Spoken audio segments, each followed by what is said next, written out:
Welcome to Indiana Sports Beat Radio, presented by Endeavor Hospitality Group and Andy Morhonda of Bloomington.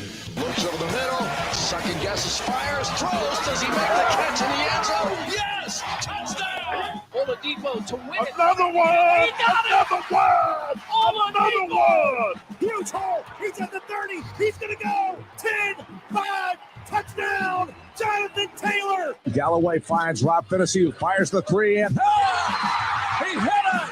Now, from the Golf Club at Eagle Point Studios, here's your host, Jim Coyle. Hello, everybody. Welcome aboard. Happy Monday. It is just beautiful out there. Raining. Just kidding. Hope you had a great weekend. Ready to get things started? Too late if you're not, because it's here, baby. Monday has arrived. It was a beautiful weekend. Have to say that. A little 5 weekend. I was stayed away from Bloomington, or at least downtown. Friday was up at the Finch Creek Center watching some AAU basketball. We'll talk about that today. Charlie Miller will be joining us as always. Let's see. Kyler Staley is going to join us from thehoosier.com to get us up to speed on what happened over the weekend as well. He was out at one of the sites, the other site that was going on this weekend, where most of the coaches were. I saw the Baylor coaches watching Liam McNeely from Will Rhodey Texas. was there as well. Where was he? Oh, I'm not sure. I just remember seeing Kyler post a picture saying that he spotted Lil Rhodey. He must have been. Lil Rhodey, but He was at the location then. I was going to say, but it would have been easy for me to look over him had he been at Finch Creek. Where's the? You didn't get that, did you? No, I It don't. went over your head. Easy for me to look over, Archie. Get it? Oh, I got you. Yeah. Yeah. There you go. With me now, baby. A little slow for a Monday, John boy. Hey, it's still a beautiful day though, and like you said, a beautiful weekend. We had thunder over Louisville down here in northern Kentucky. If you want to refer to it as northern Kentucky, most people don't. You can't. There already is an area of northern Kentucky that's up by Cincinnati. And it is weird to think of it like that because you are still at one of the northernmost points of the state, but it's not considered northern Kentucky. It's not the most northern part of the state. That's why. It's a northern border is what I'm getting at. It is a north border, but so is Paducah. Do you consider Paducah northern Kentucky? Exactly. That's a good point. There you go. So there you go for the geography lesson this morning, folks. Hope you're taking notes. Let's see what all else went on over the weekend. Of course, NASCAR yesterday, Talladega. I haven't seen it yet, so I'm not going to talk about it. I've got to watch it yet. Of course, plenty of basketball news to talk about before we get to the recruiting update. Sean McNeil, the kid from West Virginia that Indiana, there had been a lot of talk about him, the three-point shooter, heading to Ohio State. Indiana fans will get to see him, all right, but it will be in another jersey as he is heading to the Buckeyes. Jordan Geronimo will be returning to Indiana. I didn't expect him to be going anywhere anyway, but that just confirmed that he's staying. I don't think that the McNeil had anything to do with that. He's a shooter. So there you go. For the folks that are worried about Jordan Geronimo, he is returning. You don't have to worry about that. Nigel Pack headed to Miami, looks like, who was expected to land Malik Renaud. They were thought to be in the driver's seat for the teammate of Jalen Hood-Schifino, and he came to Indiana on a visit, and boom, that was over. But they did pick up Nigel Pack, and if the NIL package I saw is accurate, it's not a bad pickup for him. He's packing it in. $800,000 over 2 years in a car, I think, is what I saw. I don't know that that's true. I'm not following that, so please don't quote me on that. I just read that somewhere. So I don't know that to be a fact, but it wouldn't surprise me.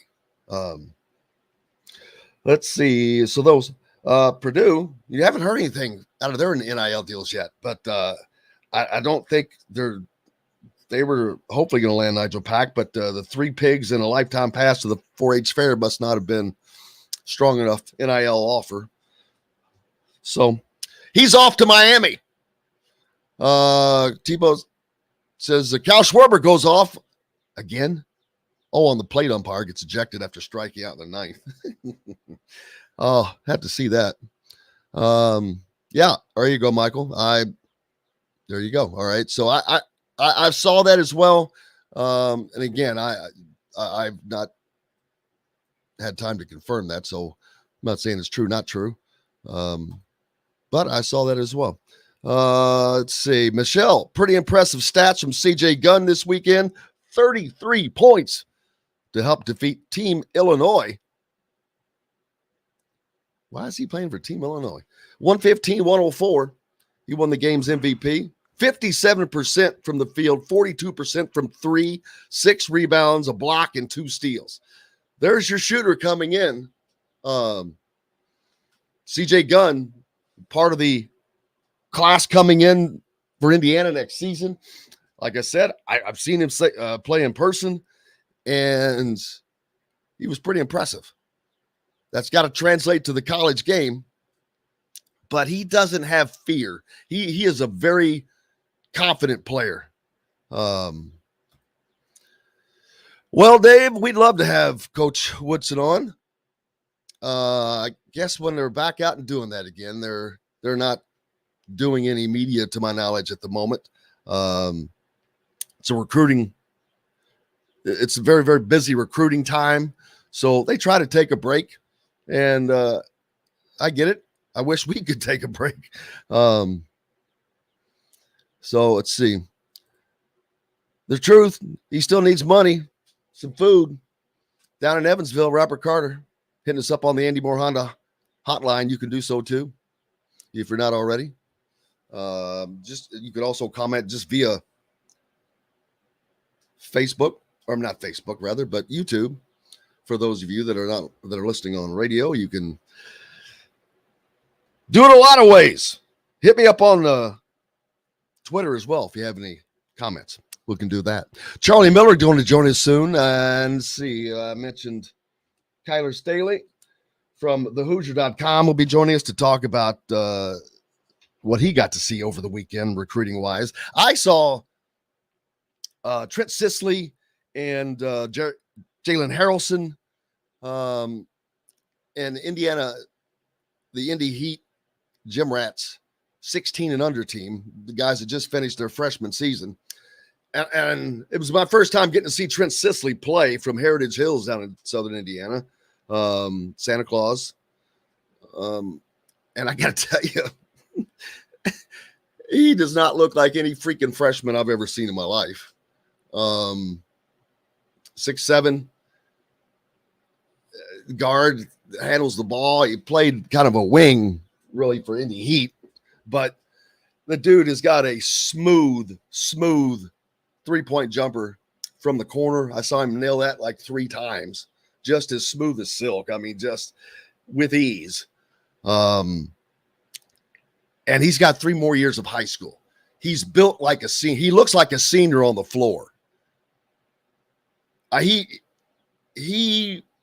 is a solidly built kid that I can't believe has the body that he has at this age. Jalen Harrelson is the same, but maybe a little broader. Man, guard that is just strong. You talk about a strong kid. I cannot believe this dude just finished his freshman year in high school. I'm like, are you kidding me? These kids look like they're 19 years old. They are solid. They are athletic. And I know Indiana is recruiting both of those guys hard. And I think they would be a hell of a duo at guard. Holy crap. The length that Sisley has at guard is going to be, that's going to be stifling. He's going to be a hard, I would not want to be a 2 guard and have him defending me. You're going to have to run your ass off. because you're not going to get many shots off with him in your face unless you're 6'7" or better, because he's not just 6'7", he's got length. Sean hit the comments. Dexter Dennis will reveal his top 5 on Twitter. Oh, will. Oh, your question mark. Was he even talking to 5 schools? Is this a failed attempt to garner NIL money following a Niger pack? Who knows? Good idea, Sean. I don't know. I'm sure he's got 5 offers or more. He's too good not to. I mean, if Indiana wants him like this, there's definitely more than 4 other schools that want him. That's a good point, though, Sean, because now these guys have the ability to market themselves, to market exactly what their strengths are. Hey, man, I'm a great 3-point shooter. What's that worth to your team? Because it could be more valuable from year to year. You may need something else more than anything else this particular season. A defender may be more valuable. 3-point shooters are always valuable, but yeah, that's a great point, though. I had not thought of it like that. Brad says Harrelson is a freak, similar to OG athleticism. Yeah, but I agree, Brad. He's just so much thicker already. This kid just finished his freaking freshman year in high school, man, and he looks like a fullback. He's strong. I mean, muscular. He several times he took the ball into the lane, elevated with a short jump shot off the guard position. Hey, Indiana's going to be recruiting them heavily as a duo, I would say. Should we go ahead and take a break? Yeah, let's go ahead. All right. We've got Kyler Staley joining us next to get you caught up on what's going on in recruiting. Charlie Miller will join us as well at some point. Back with more Indiana Sports Speed Radio, brought to you by our good friends at Andy Moore Honda in Bloomington, Bloomington's #1 Honda dealer, and the Wow Club. Make sure you join the Wow Club. You get to go to a place like BB's Marketplace. They're your local meat shop, steakhouse, and caterer no matter where you live, with some of the best custom meats around. BB's Market has the best variety of in-house made products you'll find in Southern Indiana. You can reach them online and order from wherever you are. We're back with more Indiana Sports Speed Radio right after this. We'll be right back to the Golf Club at Eagle Point Studios for more Indiana Sports Beat Radio with Jim Coyle, presented by Endeavor Hospitality Group and Andy Moore Honda of Bloomington. Whether you're visiting... Cool. What up? What's going on, guys? I was just talking about Sicily and Harrelson, and I cannot freaking believe those son of a bitches are just finished their freshman year. I'm like, are you sick? Harrelson looks like a goddamn 20-year-old. Dude, he does. Yeah. Don't want to get. I mean, he's muscular. Yeah. He's thick. He's just.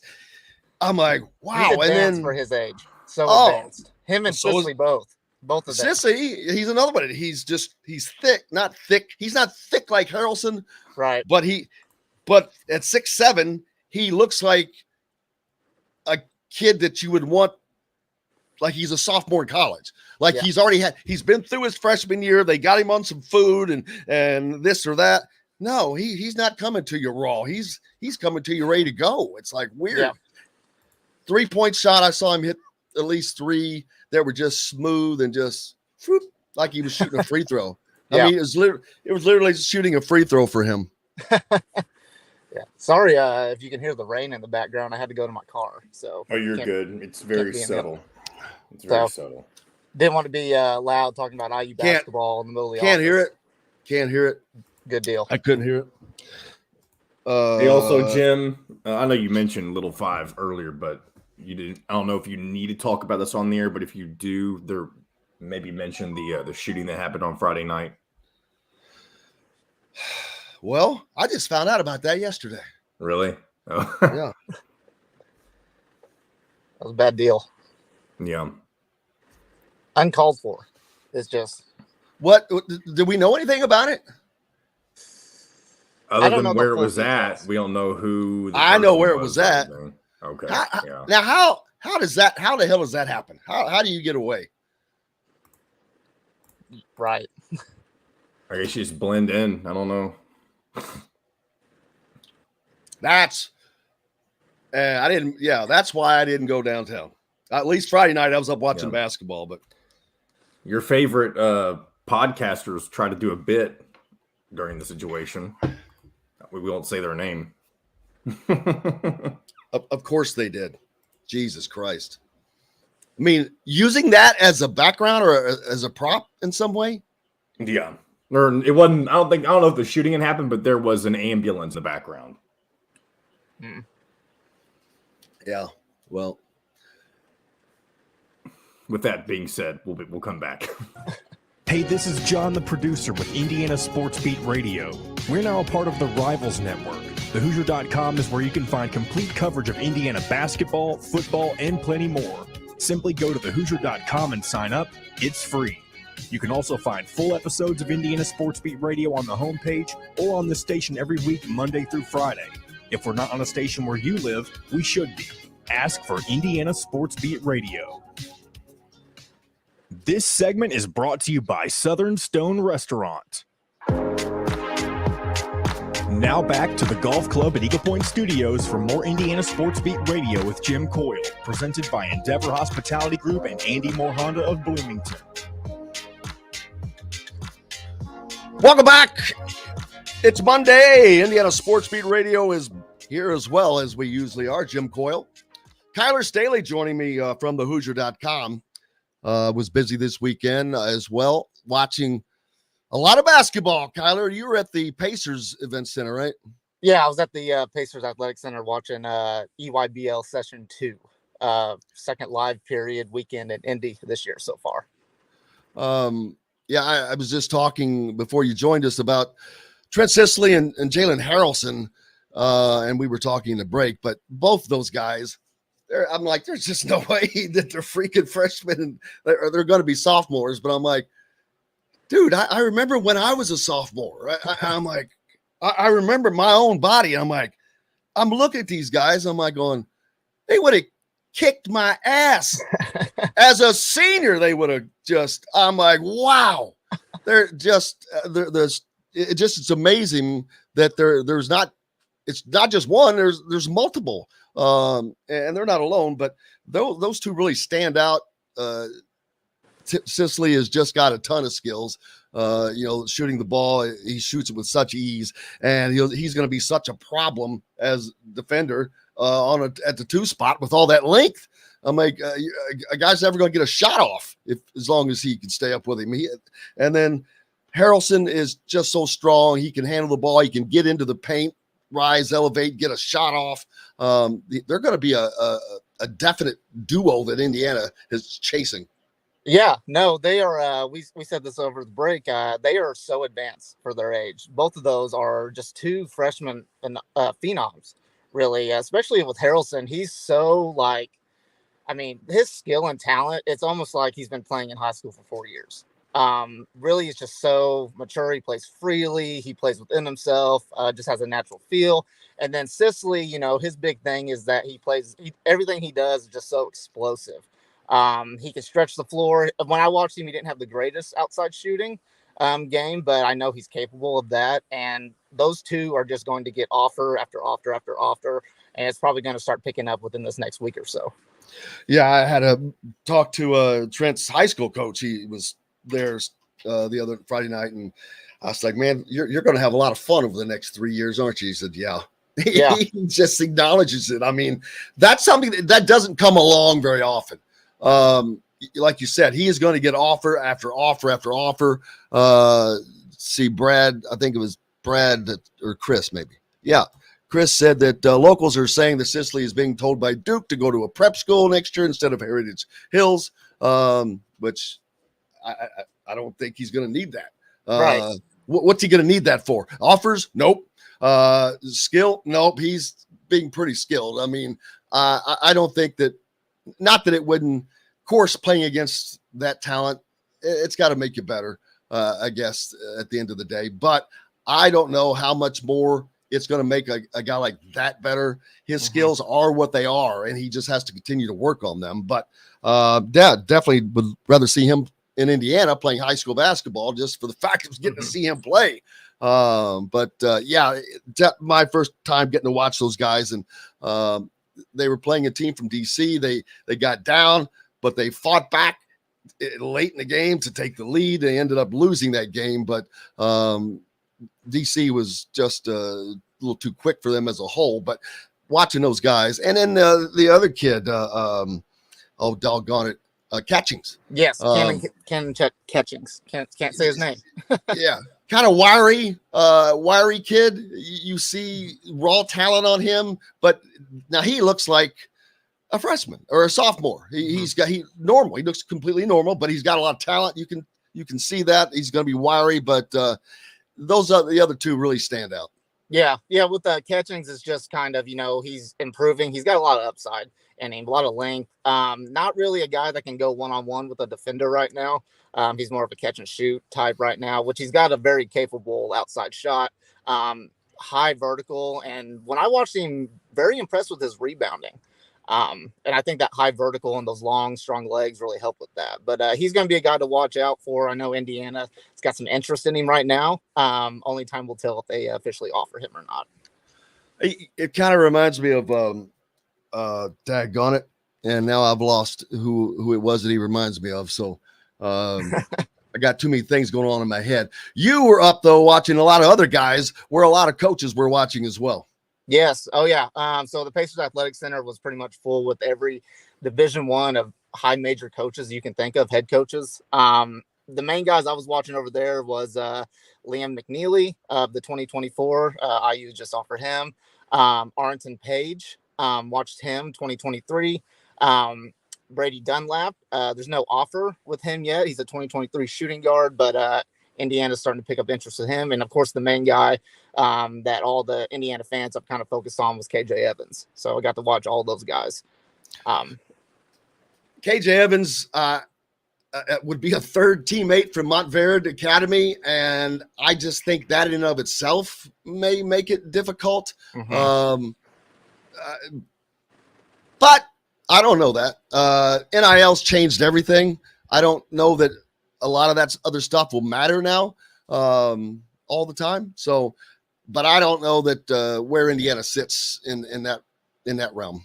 Yeah. So it's not looking too well. I think from the people I've talked to and just what I'm hearing, it's more Oregon. That's probably where he's going to lean. But I was able to talk to him on Saturday after one of his games just to kind of get an official visit date set up with him. And he told me it was in June he was looking for. I also asked him about his thoughts on Malik and Jalen going there and everything. He thinks that's one of the coolest things and everything. He's like, they're both just tremendous players and stuff. So I know right around June, I think that's when, players start kind of filtering in the summer, moving in and everything. So I would assume Jalen and Malik will be there for his visit, but not entirely sure much more after that.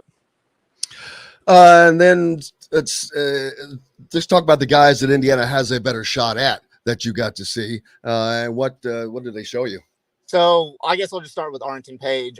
He's a 3-star power forward right now, but his stock is just rising and rising and rising. I would say probably other than KJ, when I watched a few of Page's games. There was a lot more Division I coaches there than any other game going on at that point. For him, he's just a really powerful low post presence. Can stretch the floor a little bit, so he's that kind of hybrid power forward that Mike Woodson's looking at. When I was watching him the first time, Woodson, Kenya Hunter, Yasir Roseman, and Xavier Johnson were all there watching him. Wow, they're not Xavier Johnson. Yes, that's a little unusual for a player to be with coaches, especially an out-of-state player. Yes. It's more common where like you will see like Trace Jackson Davis, Anthony Leal, like you'll go see those guys watch some in-state prospects. So like, don't be surprised to see some IU fans go and watch Jalen Harrelson or Trent Sisley or something like that. But yeah, it's more of a, I don't know if you read too much into it with Xavier Johnson being there or not. It could just be, he was just there just to kind of help out. But I could see it being a lot of things. It could be just getting him back out in public. Yep. Showing people that he is a part of the program. He's not going anywhere. He's here. So get over, it'll be dealt with. Yep. And I think that kind of closes the, the talk of him not being on the team next year. When I saw that, I instantly tweeted it out, put on our forum threads. I was like, I think that pretty much closes all that discussion. He is here for the long run. So, but yeah, back to Page. No, he was just, he's a presence. I was so impressed with him. And then the other guy that I watched that Indiana's starting to really recruit hard is 2024's Liam McNeely. Dude is just, I saw him play. Yeah. I saw him play tough. a little bit. So tough, plays at his own pace. Like, he's not going to let the defense, make him feel uncomfortable or anything. And what really stood out to me was that he wants to get to the free throw line. That is his game. He can shoot the ball from the outside, but if he's got an open lane, he will play through contact if he has to, and he will get to the free throw line. I think the games that I watched, or the game that I watched of his, most of his points came from the free throw line. Just tough, aggressive, anything that he does. I don't know where Indiana stands with him right now. It's going to be awfully difficult to get him out of Texas, let me tell you, because when I was there, guess who was sitting? The only coaches sitting on the end line watching him. I can take two guesses. I bet you the second one doesn't count. I'm going to go with was Chris Beard there? Oh no, he was there on Sunday, but that was my first guess. Oh, okay. Well, I thought you would have gone with another. I'll give you your second guess. Texas Tech guy. Ooh, 0 for 2, baby. Dang. Who was it then? Baylor. Ooh, yeah. Drew. I didn't even think about that. Yeah.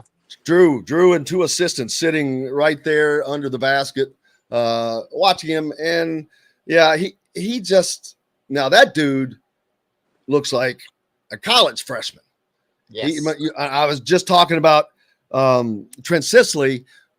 He makes Trent Sisley look like a freshman. Now, if you put those guys next to each other, Liam is a little more filled out, but he's probably an inch taller as well.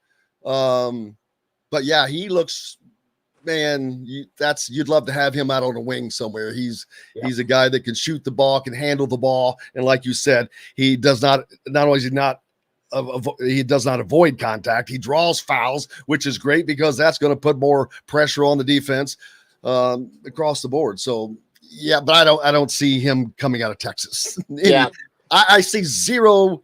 I'm gonna give Indiana like a 1% chance of landing him. Yeah, that's probably good. Really, the guy that I think that they have an absolute great shot at is Page. I believe it's going to be down to Alabama and Indiana when it's all said and done, where he goes.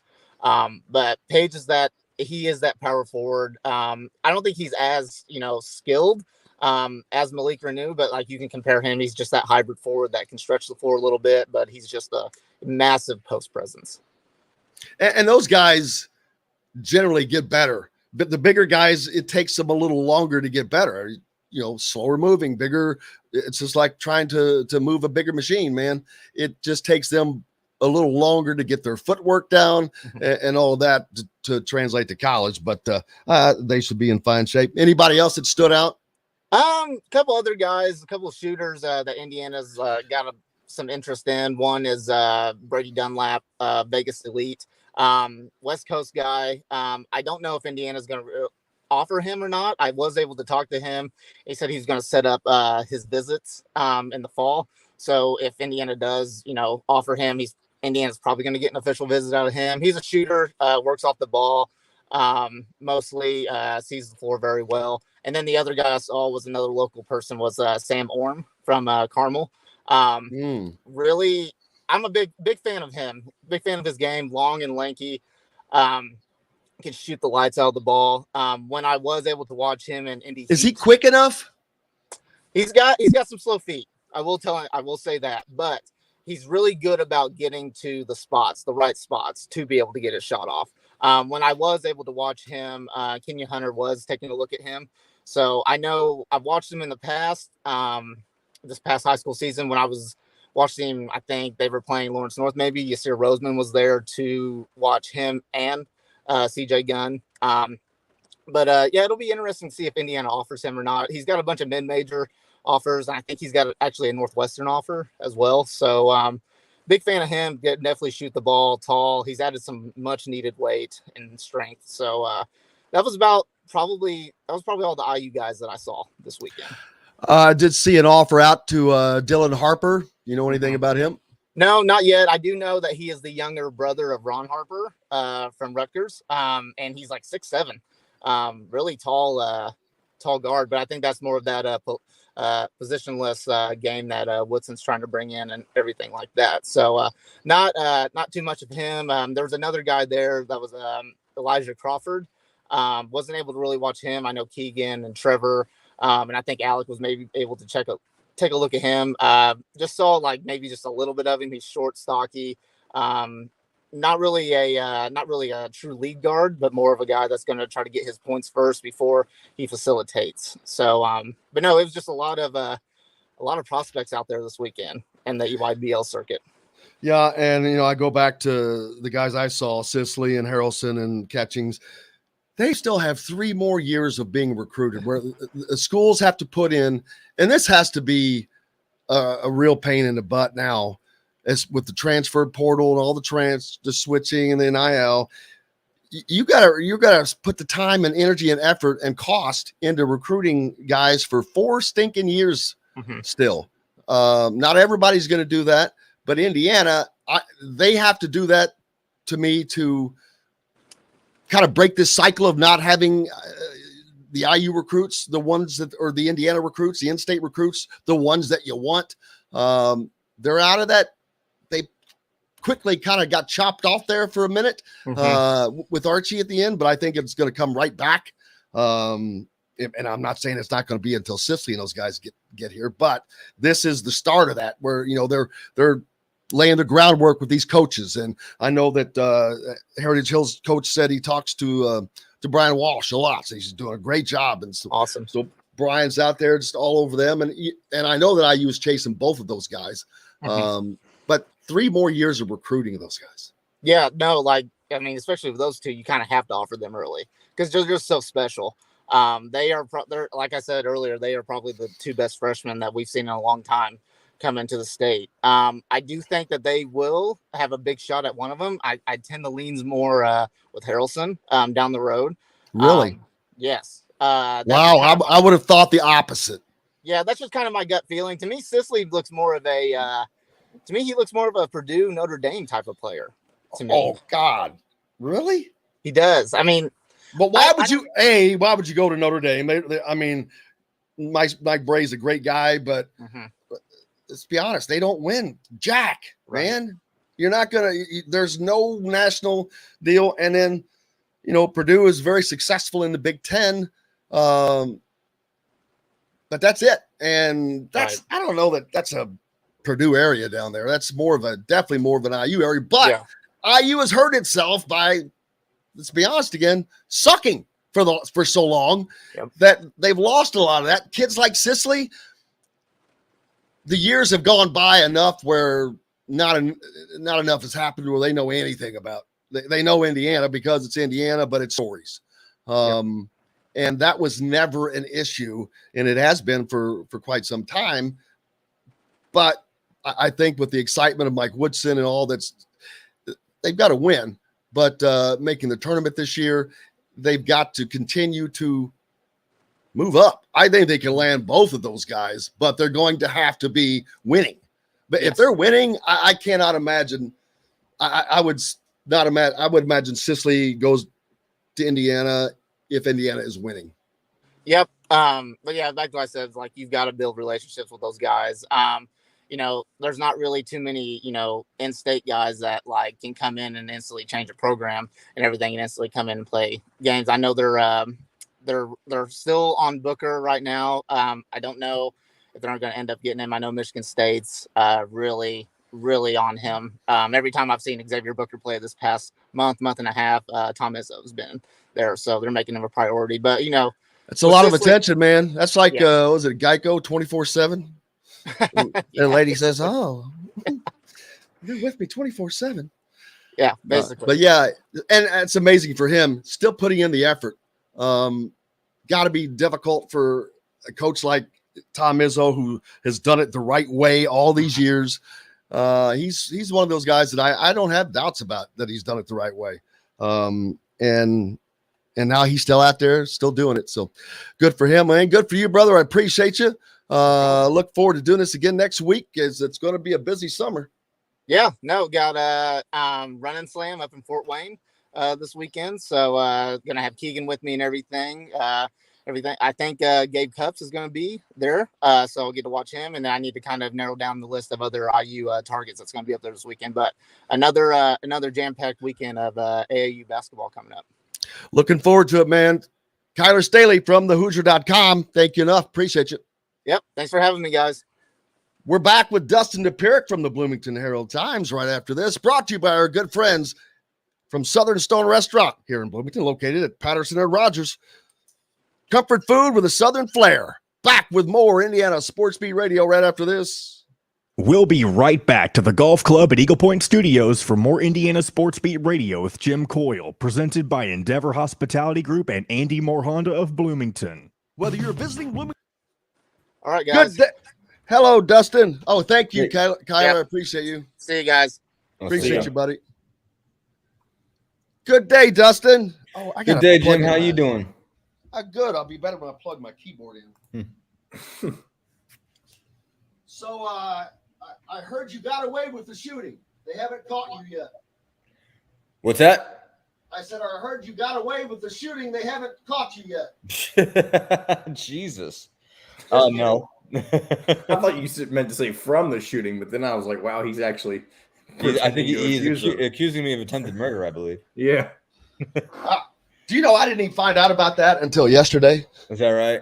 I know. I stayed away. I'm like on Friday, I was up at watching the basketball, and Saturday I decided not to, and I'm like, but I'm not going anywhere. I'm staying right out here. Yeah, smart decision. No, I mean, I went down there for the race, for both races. I had to cover them both for the HT this weekend. So I didn't end up getting to see any basketball up there, which I'm kind of behind. But yeah, no, I mean, like I woke up Saturday. I mean, I had to drive down from Indy both days, and yeah, just saw it on Twitter on Saturday. Basically, it was like that it got really real, and so basically everybody from Bloomington on Saturday morning was just sort of freaked out. I think so. That's bad. I mean, like, I mean, like for all the crazy that goes on there every year, you don't need guns involved. I mean, my God, that's the last thing that needs to be involved in that weekend. Sheesh. Whatever happened to good old fashioned fist fight? Well, they still happen. I think they still happen. They just escalate. Yeah. Did you ever get in a little fist fight, Jim? Hell no. Man, I'm a lover, not a fighter, baby. I was not looking for fights. Oh my God, that's why. Don't need that. All right. I thought I had a cable, John, that would work to plug into my phone, to plug into the Behringer box, but this connector is too small for my phone. It's like an eighth. Got to get a damn adapter. See if that works. Let's see. How was the little 5-man? Let's see. I saw who won Friday. A couple of fun races in there. I mean, they were very different, but fun in their own way. The women's race was a blowout, but it was this Grace Williams she's a former track, distance runner from. I saw the story. Yeah. Yeah. She just scorched everybody. I mean, they had a good team behind her too. But so they lapped everybody. I think they might have won by almost 2 laps. And then the men's race, wild. Sports Beat Radio. This segment is brought to you by Remax Advanced Realty, Indy Home Pros team by Cheryl Sizemore. Now back to the Golf Club at Eagle Point Studios for more Indiana Sports Beat Radio with Jim Coyle, presented by Endeavor Hospitality Group and Andy Moore Honda of Bloomington. Welcome back. It is Monday, and you're listening to Indiana Sports Beat Radio. Jim Coyle with you as always. Dustin Dopirak from the Bloomington Herald-Times has taken the time to join us. How are you, sir? How was your weekend? Good. Thanks for having me, Jim. As always, Always appreciate you, bro. Go check out. Got down to Bloomington to cover a little 500 for the weekend, so missed out on a lot of the recruiting up this way, but got to see a couple of really good races, couple of really interesting races down there at Armstrong Stadium, and managed to get out of there before everything got crazy. So, yeah. Well, guess what you missed in basketball? It's the same thing you can see this weekend and the following weekend and the following weekends. Basketball in a warehouse is basically what it is. It is. Yeah, it is exactly that. Finch Creek is just a big old building. It's a great facility though. For that, I was up there. We were talking earlier. Seeing most of the guys were down at the Pacers Event Center. Right. Of note, I saw Sicily and the younger guys play, which they're phenomenal. I just shook my head the whole time. I'm like, ain't no way these guys are freaking going to be a sophomore in high school, but it's absurd.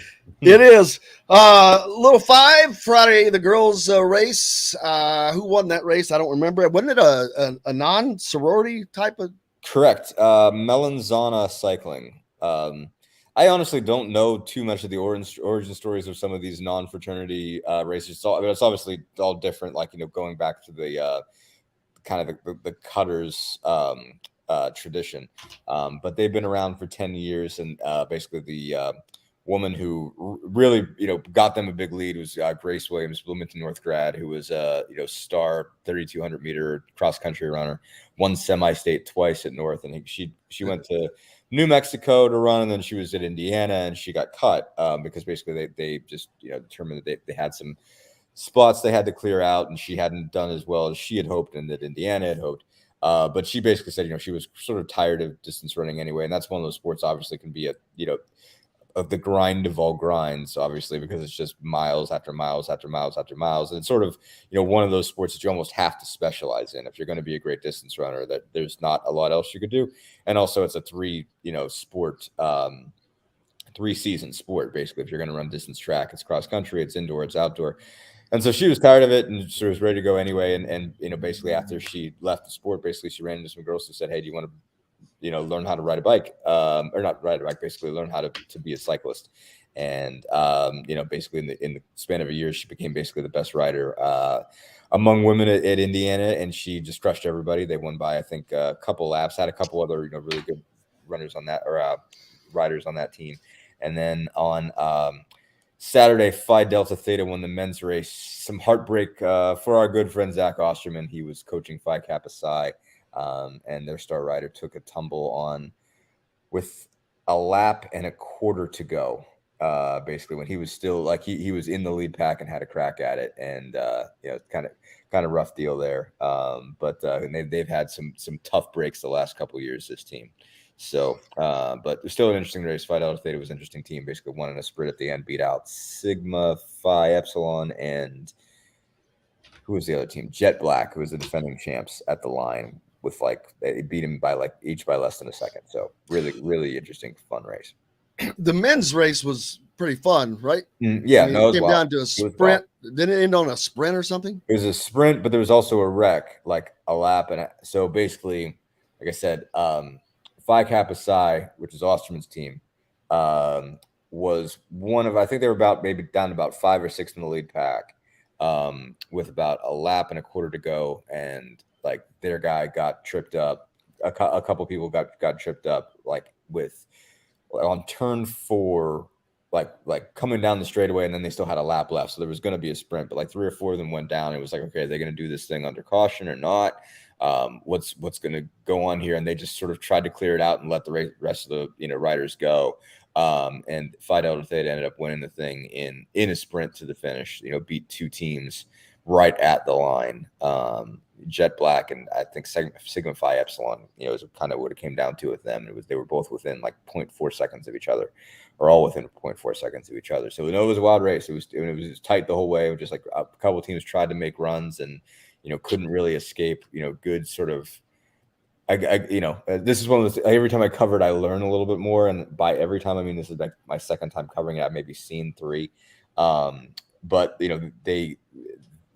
the other riders up front do kind of coordinate basically if somebody gets out there and say, okay, how are we going to catch this guy? And they did a good job of basically pulling everybody back in that made a run. There was a couple teams that, tried to get out a lap ahead and nobody could do it. And it was still just anybody's race with a couple laps to go. So it ended up being a pretty wild finish. Yeah, it's always exciting for when those races are exciting. And if you haven't been to a Little 5 race, you owe it to yourself. It's worth even if you're not in school, it's worth going to. It's a spectacle. It is fun, and the weather's great, it's an absolutely gorgeous day. And it's athletic, and it's an impressive athletic thing. Like, I mean, it's easy, like it's an endurance thing, and I got news for you.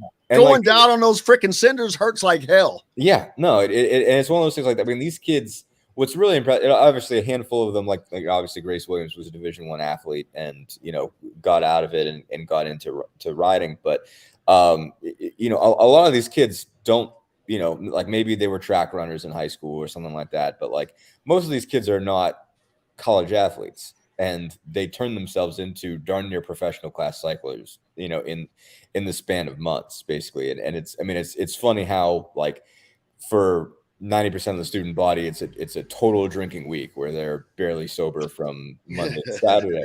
But the people that ride, most no comment are stop drinking in January, and they train and they get after it and they turn themselves into something.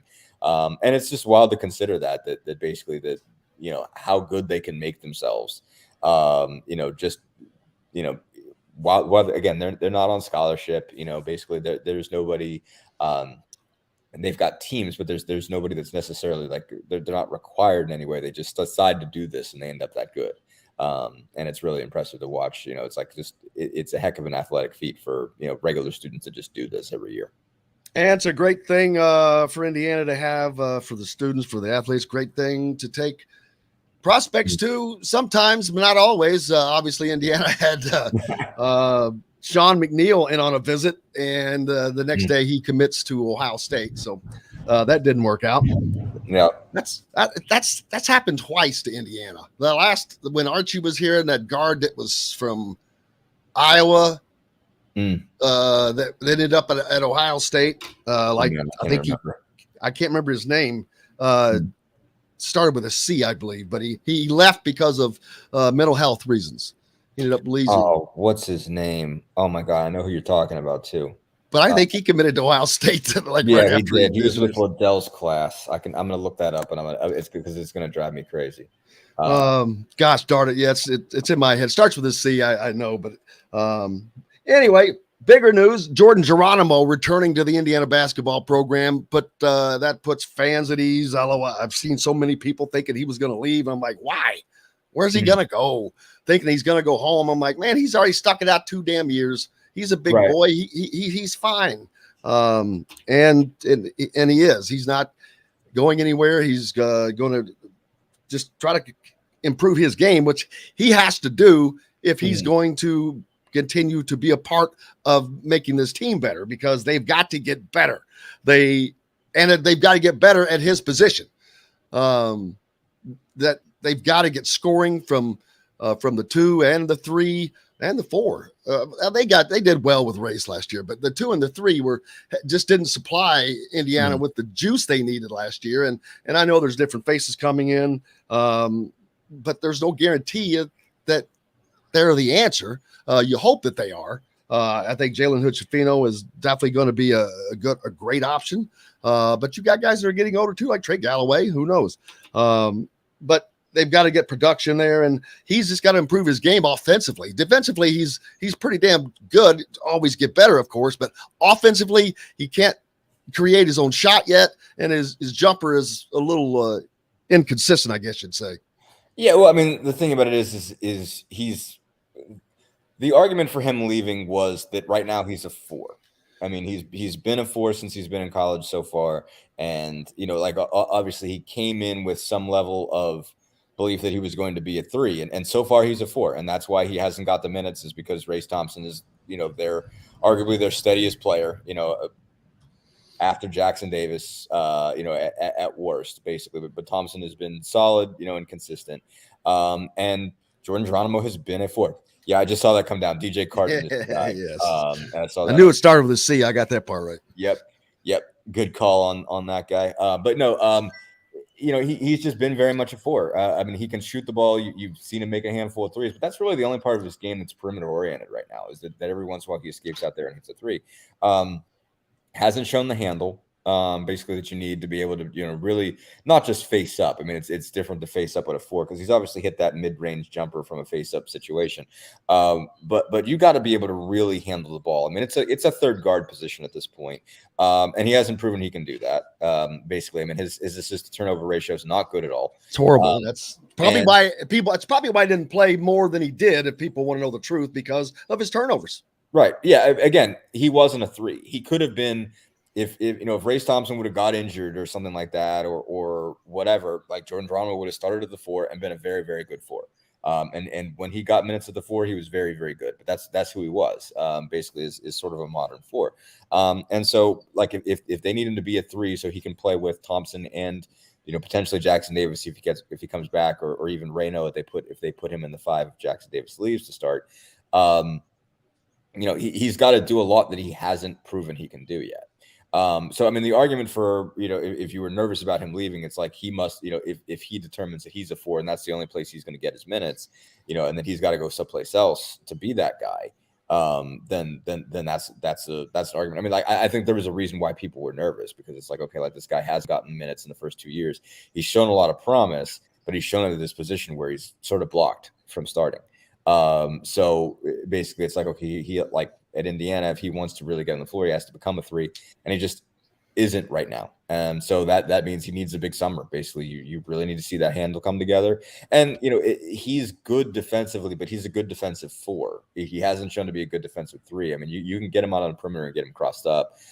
Like when he got on, I mean, I remember there was one possession in the home game against Purdue, because I just went back and checked and see what they did against Ivy, and it was mostly just Galloway did a really good job. But I mean, he cooked Geronimo on one play. I mean, he got him on the perimeter. It was just like, oh, I got this guy. And it was like one fake left and just sort of had him on skates. And so the thing is, I mean, like, again, he's terrific shot blocker, outstanding rebounder, and can handle an inside out 4, can go, did a good job on EJ Liddell, playing him against Ohio State in that win. I thought did a really good job of defending him. Was phenomenal against Wyoming just on both ends of the floor. Just a great job blocking shots and getting, running the floor and dunking and tip dunks and stuff. I mean, like, there are a lot of things he does really, really well, but most of what he does well is, again, is as a stretch-ish 4. Right now, a guy who could hit the occasional 3, that you do have to guard out there, and can hit a sort of foul line jumper. But there's a lot more to the small forward position. Again, it is like a third guard, and he hasn't proven he can do that yet. And, on top of that, so there's going to be different types of guys. I mean, he's an old school small forward when that position used to be bigger. Like that's kind of the body frame he's got. I mean, like, you can put Xavier Johnson, Jalen Hood-Schifino, and Tamar Bates on the floor together. I mean, Tamar Bates fits the modern 3, right now, a 2 or a 3 where they're almost interchangeable. So, like, he fits that a lot better than Geronimo does. So, I mean, again, he's got to come a long way till he's your best option at the 3. So I think that's why people were a little bit worried that he wasn't going to stick around. Again, he's got still 3 years of eligibility left with the COVID year, if he wants them all. So it's not like, man, he really, really has to start right now, or his clock is ticking. So worst case scenario, I mean, Thompson has to be done after this year, is out of eligibility. So, he could be your starting forward at in a year from now in 2023-24. So he's got a lot of things working for him. I understand why everybody was nervous. He never said he was going to leave, at least in any sort of remotely public fashion, as far as I know, and was never in the portal. So it seemed like an odd announcement for him to make. But, after the addition of Reyno and, Thompson deciding that he was going to stick around for a 6th year, I get why he announced. It gave us a nice little story to just throw up on a Sunday. I'm sure it moved a little bit of traffic there. So, still, I think good news for Indiana fans. And I get why they were nervous. But still a big news, I think, that he's definitely sticking around. And then that brings up the question again, which Trace Jackson Davis. I have said all along, I just don't see him leaving. I don't see the path for him for a professional path at this moment. Of course, there is if he wants to go to Europe or the G League, which would be the G League would be not a wise decision in my mind from a financial standpoint. But if it's because a team has told him, hey, if you go to the G League, we're going to bring you up. I mean, the argument for the G League, the argument to be a late second to go if he's going to be a late second round pick is a team to tell him, look, like you've been in Indiana 3 years, you've been with 2 coaches, you haven't developed a jump shot yet. And the reason is because you don't want to take jump shots when you have to win games. So come to the G League where you don't have to win any games and develop your jumper, because we're just going to tell you to just shoot them, because we don't care if we win, because that's not the point. That's the thing. Like, it's still the point to win at Indiana. You don't want to lose at Indiana. You're not going to go over there and experiment. And full well that your bread and butter is around the rim, and you're going to want to score around the rim, and you're not going to want to give up games. So, you're too much of a competitor, and they need to win too bad for you to go back to Indiana and think you're going to develop a jumper. That's the G League argument. If someone makes that argument to him, it's possible that could sway. Come get a 2-way and, spend a lot of time in the G League when, you can develop a jumper. I think someone pointed out, might have been on here, might have been someplace else, that, Julius Randle got to be a jump shooter that way. I mean, he, wasn't much of a jump shooter, wasn't much of a 3-point guy coming out of Kentucky. He spent most of that 1 year there, shooting threes, or not shooting threes, just playing with his back to the basket. Started out that way in the NBA, spent some time in the G League in his first year. And now was, a really, good 3-point shooter. So I think that's the argument if he wants to be a late second round pick. Is anybody going to make that argument to him? And is it going to be convincing when there's money on the table now that you're passing up? It's obviously different when you're saying, all right, come get a paycheck. You don't have one at all right now. It's better than nothing. Come get some money in the G League. It's not a lot, but it'll suffice, and you'll get a jumper, and then you'll make your money. Now it's like, well, I'm making my money now. So that's the counter argument. And you got guys like Hunter Dickinson, who I saw is coming back, I believe. Right. He's certainly not the only guy that's still going to be in the league. Shibwe, Baycott, these guys, they're not going, and they were all ranked ahead of him in virtually every any NBA draft board I saw. Yeah. So that there's 2 ways to look at that too. You can say, well, no one else is taking in the draft too. Yeah. Or like, well, these guys are coming back for a reason. That should tell you something. So we'll just have to wait and see how it goes. And maybe it is opening up spots. Maybe is it creating a little bit of a vacuum for his? I mean, it's one of those things where it's I think because what am I trying to say here? Bottom line is he needed to do this, and I think we can all like guess as to what's going to happen, and we're really guessing what they're going to tell him, and obviously we have some knowledge and understanding and sense of what you need to make it in the NBA and whatnot, but it was always, I think, necessary for him to go enter and get it straight from the horse's mouth. And obviously I think he knows what he's going to hear to some extent. And I think everybody knows what he's going to hear to some extent, but they're going to give him, I think, a more nuanced, more educated view on where he's at. They're going to see him shoot the basketball. I mean, they're going to force him to take jump shots in front of them and see how far away it is, basically, and have them take jump shots in front of, pressure and defense or whatever, and get a sense of where it really is, because we don't really know, frankly. We know he doesn't take it very often. We've seen him take the occasional 17-footer, and it's like, okay, well, if you take one jumper a game, do you really know? Does everybody who sees that one jumper a game really know how good you are? Not even one jumper a game, one jumper every maybe 5 games, or less. Do we really know how good of a jump shooter Trace Jackson Davis can be? Do we know how far away he is from being a good one? We don't. Because we just don't see him take that shot enough. So ultimately, the NBA, NBA execs, scouts, everything are going to get to see him. I can't imagine he won't get a combine invite. And they're going to see him at workouts, and he's going to find out directly from them. Here's what you need to do, and they'll probably tell him, hey, here's how we think you need to fix this. Here's how we think you need to get this right if you want to be a good player in the league. And I imagine they're going to tell him that that's all he needs. Really, I mean, he's better at the right hand. He's blocking shots, rebounding. I don't think there's a lot else that they're going to look at him and say, well, you got a problem here, you got a problem there. It's just basically be like, you can't shoot. You're not big enough to not have to shoot in this league. So here's how you do it. And, he needed to do this. He needed to find out directly. And maybe someone tells him, screw it, come out, we'll take you, and we'll take care of you. Whether it's in the G League or on our place, get up here, just get in the league. And because as long as you're in college, and as long as you want to win basketball games, and that's the most important thing to you, you're not going to develop this thing.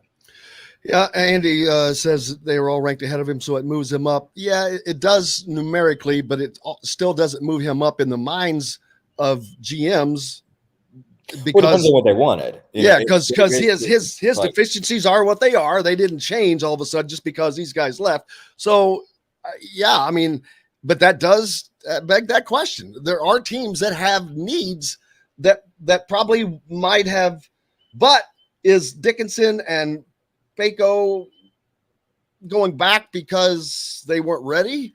Dickinson was just a freshman.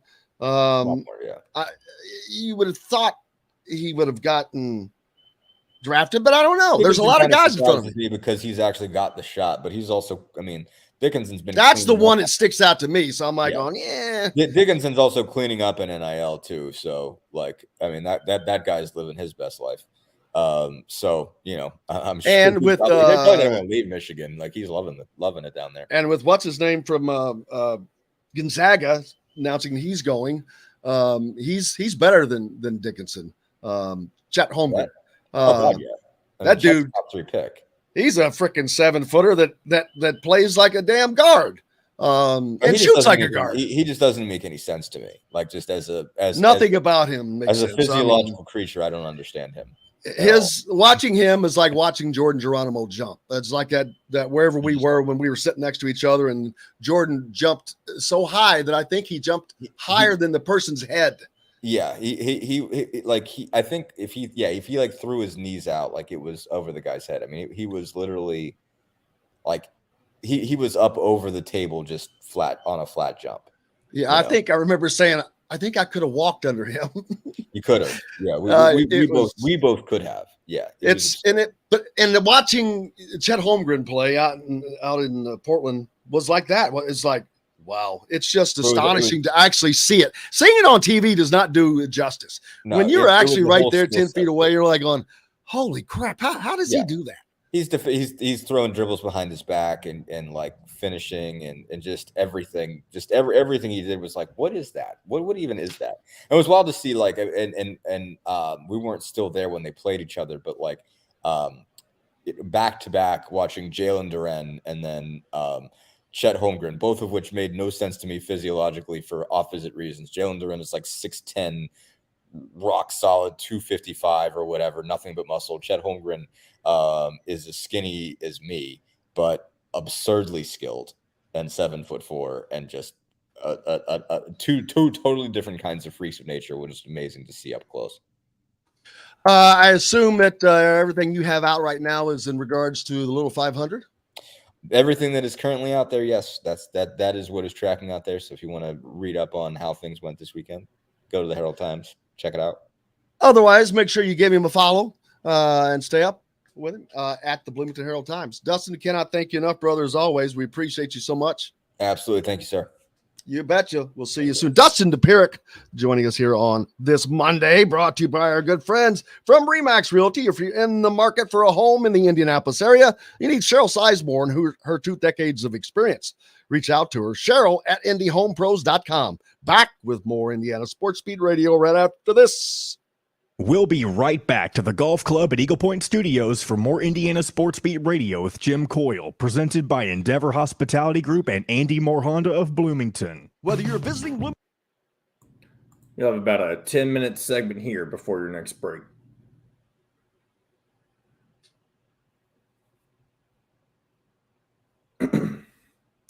Reamer on at 9:50.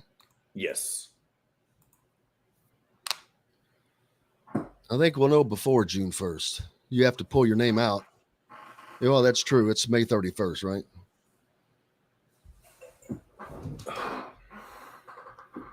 Is the transfer portal May 1st and the NBA deadline is June May 1st? 31st. Okay. The transfer portal, I think it's May 31st. Okay. Or maybe it was April. I don't know. Shit, there's too much stuff. Did Elon Musk buy Twitter or something? He's been in talks to do that. I don't Well, know I knew if he it made an happened for offer. Sure. I knew he made an offer. So, Ross, what are you saying here? Ross must know more than we do. I'm hoping for it. Get that edit button, baby. No one needs it like I do. You are not wrong about that.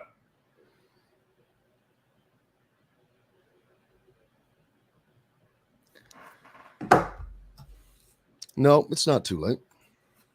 No. He's just going to have to, someone's going to just have to tell him, dude, do you want to play pro basketball? If you do, this is what you have to do. It's not an option. If he was 7 foot, it would be an option. He's not, and it's not.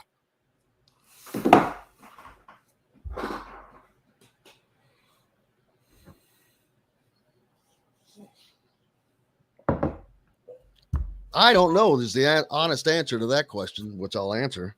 I don't know if they're done yet or not.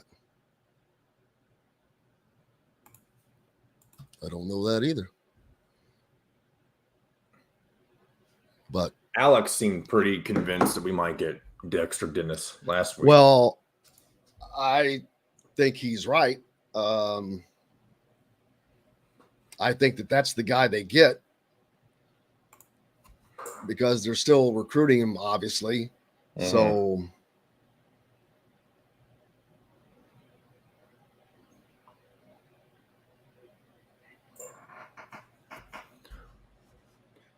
all right, here we go. TRVs, HRVs, and pilots. See dealer for financing deals. Andy Moore Honda, Bloomington's #1 Honda dealer. Get more to your door with AndyMooreHonda.com. Come see us at the all-new Andy Moore Honda, now in Bloomington. This segment is brought to you by Feast Market and Cellar. Now back to the Golf Club at Eagle Point Studios for more Indiana Sports Beat Radio with Jim Coyle, presented by Endeavor Hospitality Group and Andy Moore Honda of Bloomington. Welcome back. Indiana Sports Beat Radio coming to you on this rainy Monday. And it's chilly. Ah, man, what a beautiful weekend and then dumpy week ahead for us here. Don't forget, make sure you download and join the WOW Club. It is a totally free app to sign up for. Start earning WOW rewards today. WOW Club members earn exclusive discounts, dining dollars to spend, and more sent directly to your mobile phone. When you sign up for the WOW Club, you will immediately start earning discounts, free food, and even VIP invites to special events. The WOW Club app is available in the Apple App Store or Google Play Store. It's the only app you'll need, and support them because they support us and allow us to bring you this content. Good for all the different places that we talk about, and you can order online, but you still build up all of that, like Feast Market and Cellar, located next door to Southern Stone. Feast Market and Cellar, located next door to Southern Stone on Patterson and Rogers, offers an extensive wine selection with a sommelier on staff. Fancy word for a wine expert. They take pairing seriously. They have gourmet sandwiches, entrees, a coffee bar, bread, and pastries, all mouthwatering. Man, it was a busy weekend with basketball going on, a little 500 going on. There's gunshots apparently at Friday night. Thank gosh I was not a part of or around. Happened just at a restaurant from what I understand on the end there. I don't know anything that happened, so I can't really speak to it. Haven't done my due diligence yet. A lot of comments on the Andy Moore Honda hotline. Let's see. Ed says Trace Jackson's in his third year and hasn't developed a jump shot. Is it too late? No, of course not. It's never too late. But it's certainly the witching hour for him and that. It's not like he can't shoot. It's not like he's a golfer with the yips or a second baseman who can't throw it to first. I mean, he can shoot. I've seen him do it. He doesn't have the confidence, but he's just got to get that. And I don't understand that. Man, how could you play as well as he does and not have confidence? I don't get it. You got to put the work in, man. You've got to put the work. He's got to put the work in. He's got to do that no matter where he is. That doesn't matter where he is. He will have to put the work in.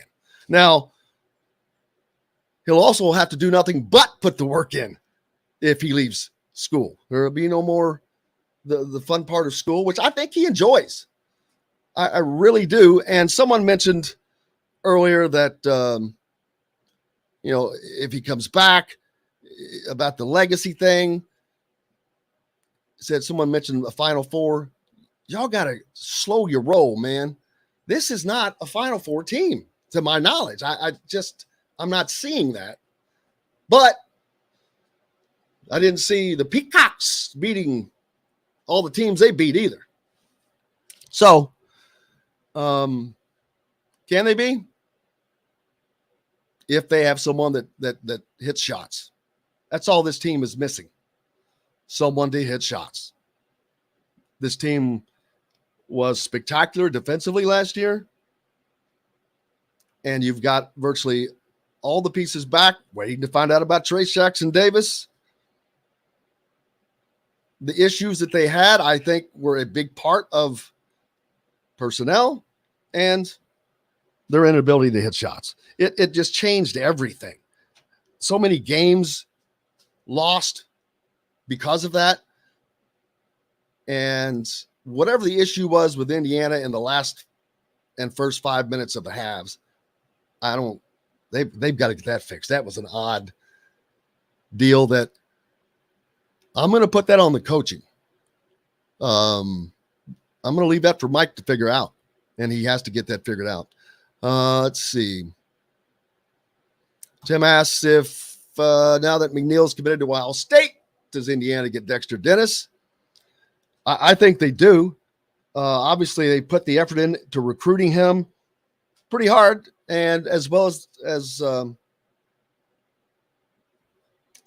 McNeil, they obviously did not get him. So they obviously want him, or they wouldn't have recruited him. I think that Indiana is probably the best place for him to land. He's going to see for a final year, and he's an important piece. Now, I talk about Indiana being great defensively. Well, he makes them better defensively. Of course, you don't want to see him winning games 52-50. They still have to have that offense. We'll see what that's like with the addition of CJ Gunn and Jalen Hood-Schifino and crew. We haven't talked a lot about CJ. He could come in and surprise people.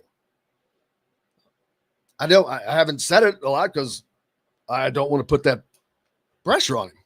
Kid coming in. I mean, hell, Indiana has been able to shoot for years, so you can't put that pressure on him as an incoming freshman.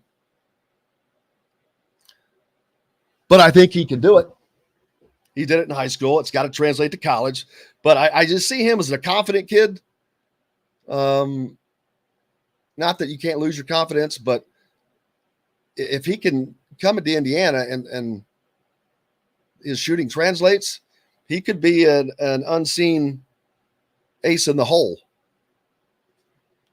I mean, Indiana would have a lot of nice pieces if that were to happen. If you had Dexter Dennis, you're just pretty damn solid defensively.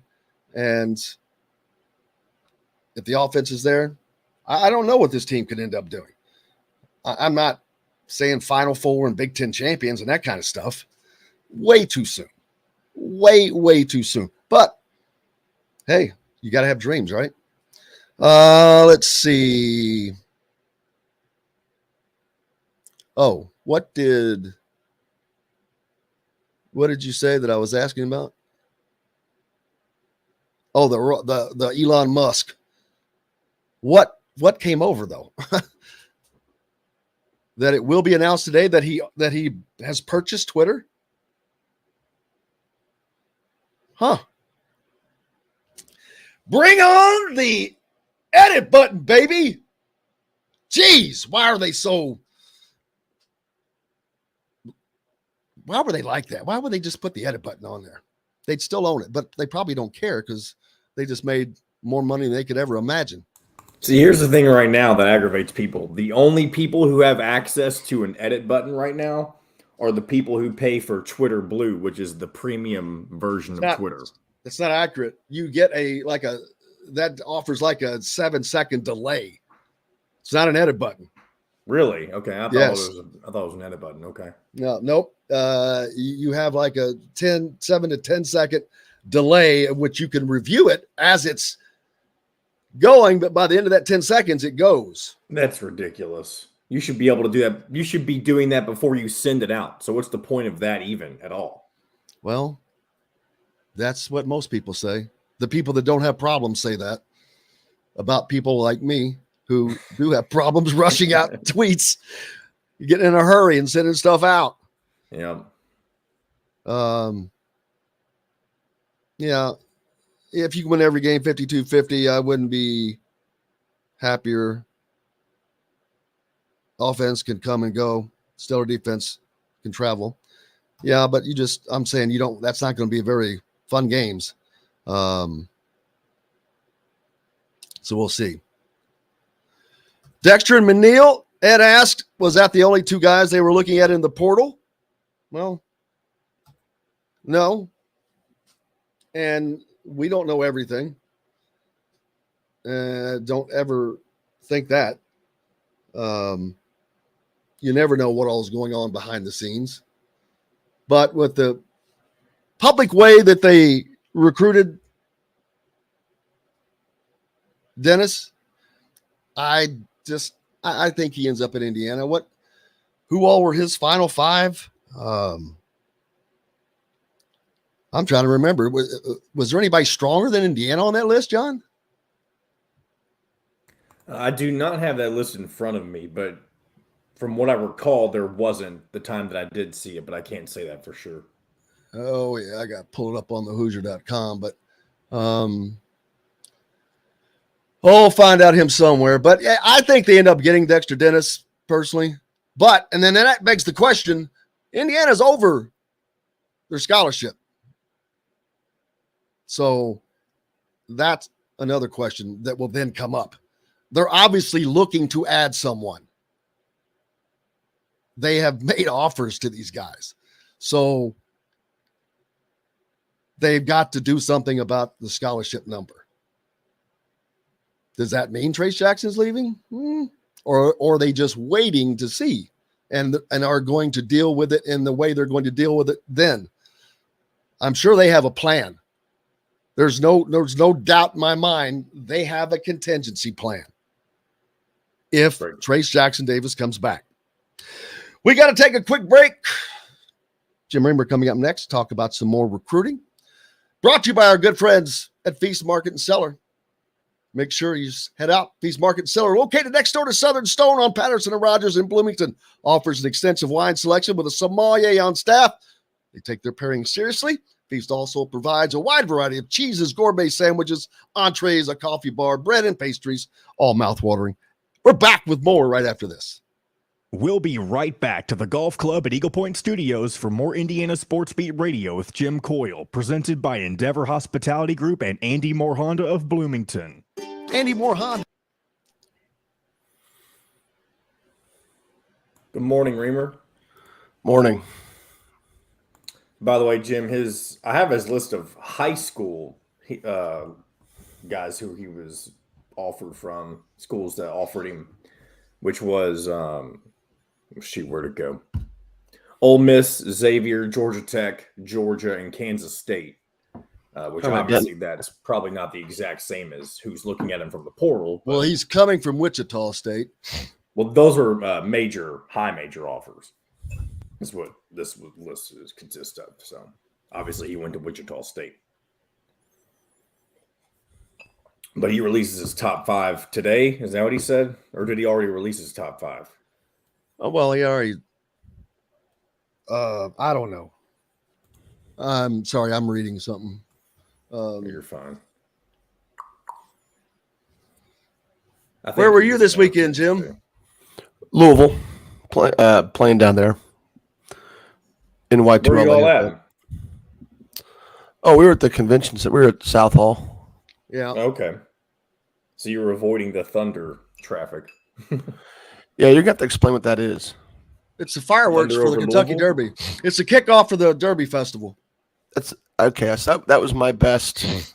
That was my best guess, only because I saw an Airbnb in their comment section said it's a great way to kick off Derby week.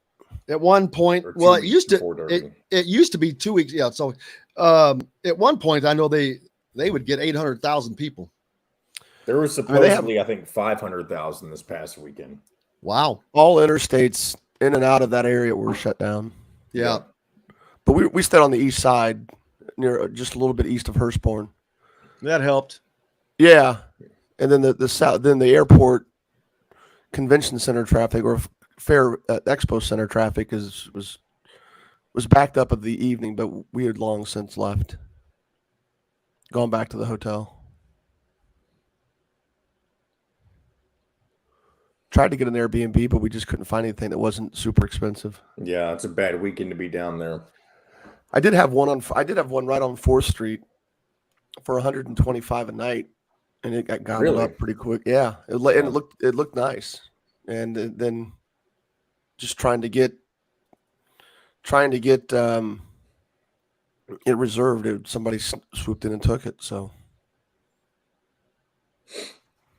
all right, here we go. Area, you need Cheryl Sizemore from Remax Advanced Realty. Cheryl Sizemore has over 2 decades of experience, and that could be the difference in you getting the home you want in today's tough housing market. Reach out to Cheryl Sizemore from Remax Advanced Realty at cheryl@indiehomepros.com or 317-298-0961. Cheryl Sizemore from Remax Advanced Realty. Let Cheryl Sizemore get you in the home you want today. Cheryl@indiehomepros.com. This segment is brought to you by Bubba's 33 in Clarksville. Pizza, burgers, beer. Now back to the Golf Club at Eagle Point Studios for more Indiana Sports Beat Radio with Jim Coyle, presented by Endeavor Hospitality Group and Andy Moore Honda of Bloomington. Welcome back, Indiana Sports Beat Radio, here on this Monday. I hope you're doing well and ready for the week. If not, we're going to head you in that direction regardless. Jim Reamer joins us from courtside Indiana. How are you, Mr. Reamer? tired. Yeah, I hear you. How are things down in Louisville at whatever event you were? What event was that? Yeah, the NY2LA tour that our group I'm with. We're playing on that, and we had a good weekend. We had a good weekend team wise. Luckily, defense travels, and we were good defensively. That's about the best thing I can say at this point. But it's a great event. It's a great series of events. There's a lot of talent in it. It's the top independent circuit, independent of shoe companies, that is, at least right now. And it's the top independent circuit, and it's there's a lot of talent down there. We had a good week. We went 3-1 in the week, and kids played hard, did not shoot the ball very well, but like I said, defense travels, and I think we're a pretty good defensive team. So it was fun. I know Cathedral's Xavier Booker was down there playing, Indiana target, Michigan State target, a lot of people's target. He was. I don't know that he was there. I think they had prom, or he had prom or something. He wasn't there Saturday afternoon, evening. And I don't know what time they played yesterday morning, but a lot of the 17-year-old teams just had one game on Sunday, and they were gone. So we were done by noon and was on the way home by then. So, but yeah, they had a good crowd. They two of their games were the same time as us, so we didn't get much of a chance to watch them play. But their first game, I know he did well statistically. The stretch I got a chance to watch, it just didn't. He didn't get much there, but I know he had a good game. I think that was his 25-point game. So I saw just a stretch where he didn't get a whole lot of touches, I guess is where I was going with that. So I saw where somebody had 33 points in a game, an IU target. I cannot remember who that was. Down there? Somewhere. It might have been over at the Pacers Event Center. I was at Bench Creek. Okay. I did get to see, I talked about it extensively earlier, so I won't go into it too much here, but I did see, but you've seen these guys play as well. Trent Sisley and Jalen Harrelson. Kedsings and Jalen Harrelson play. Man, Harrelson and Sisley are just, they just stand out for their age, or they're talented, man. They're playing up. I mean, they're pretty complete offensively. I tell you what, Harrelson all year picked up tough defensive assignments for Fishers, and there were times where he got beaten. I mean, it's just he got beaten by older guys. The game against Lafayette Jeff, he guarded. His name's gonna escape my head now. Made the freaking All-Star team. I can't pick up his name now, but guarded him. The kid had 21, but he did a hell of a job, and he had to work for it. Javon Buchanan, Jiminy Christmas.